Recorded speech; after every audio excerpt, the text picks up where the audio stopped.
In this video, I will tell you how you can install Pikashow app on your smart TV. So first of all, power on your smart TV and connect it to Wi-Fi. Then go to settings and security and restrictions option. After that, just turn on install unknown apps for your browser or downloader app.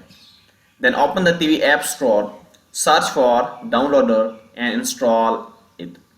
After that, just launch downloader app from your app section that you have already downloaded and just type the Pikashow APK download address or just search for Pikashow and press go. After that, just wait for the APK file to complete downloading. Once you download, just click install and wait for the installation to finish.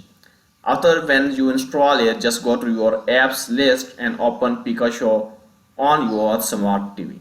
That's it, you have successfully installed Pikashow on your smart TV.